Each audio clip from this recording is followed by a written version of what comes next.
নমস্কাৰ বিৰান blogs everything YouTube চেনেললৈ আপোনালোকক পুনৰবাৰ স্বাগতম জনাইছোঁ। আজি মই আপোনালোকক কোনো খেতি বাতিৰ লগত ৰিলেটেড ভিডিঅ' বনাই দেখুওৱা নাই।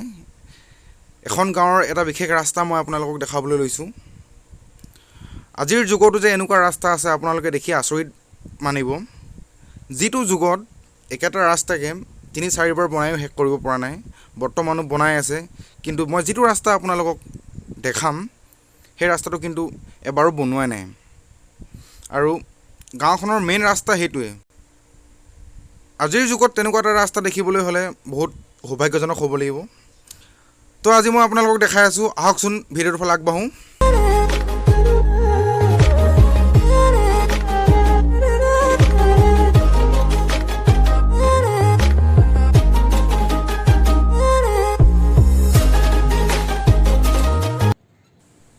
বৰ্তমান যুগত প্ৰতিখন গাঁৱে ভূঞে গলিয়ে নগৰে চহৰে সকলোতে এই ব্লক ইটাৰে ৰাস্তা নিৰ্মাণ কৰা হৈছে।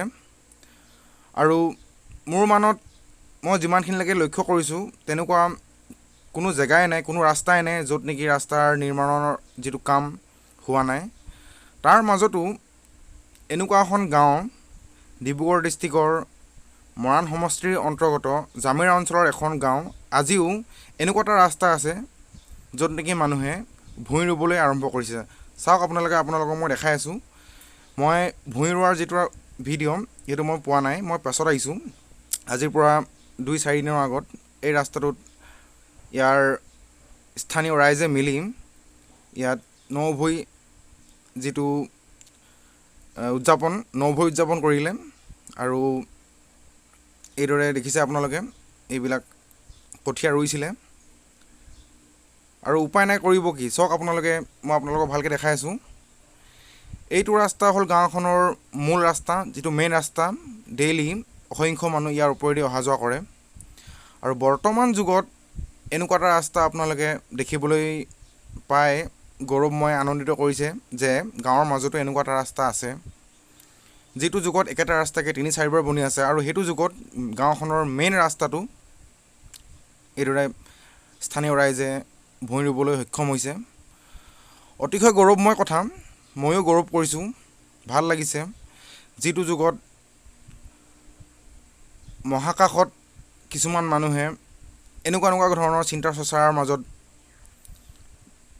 বিজি আছে, যিটো সেই যুগত আজি এনেকুৱা এটা ৰাস্তা দেখাবলৈ মই খুবেই গৌৰৱময় অনুভৱ কৰিছোঁ। তাৰমানে আপুনি যদি চাইকেল এখন লৈ যায়, আপুনি চাইকেলখনৰ যিটো চকাটো ক'ত দিব নে ভৰি ক'ত দিব, নিজে আপুনি কনফিউজ হৈ যাব। এইদৰে এজন মানুহে চাইকেলখন লৈ আপুনি যোৱা দেখিছে, তেখেতে 10বাৰ চিন্তা কৰিবলগীয়া হৈছে যে মই ভৰি দিম ক'ত, চাইকেলৰ চকাটো দিম ক'ত। তো ঠিক তেনেধৰণৰে আপোনালোকে যদি আহে এইখন গাঁৱলৈ, এই যিটো সৌন্দৰ্য আপোনালোকে উপভোগ কৰিবলৈ পাব। মই কোনো চৰকাৰৰ বিপৰীতে মান পতা নাই, মই কোনো পলিটিকেলৰ ক্ষেত্ৰত যোৱা নাই। জাষ্ট মই এইটো কথাই ক'বলৈ বিচাৰিছোঁ যে আজিৰ যুগতো এনেকুৱা এটা ৰাস্তা থকাটো মই নিবিচাৰোঁ। আৰু যদি মই কিবা ভুল কৈছোঁ আপোনালোকে মোক কমেণ্ট কৰি জনাব। ধন্যবাদ।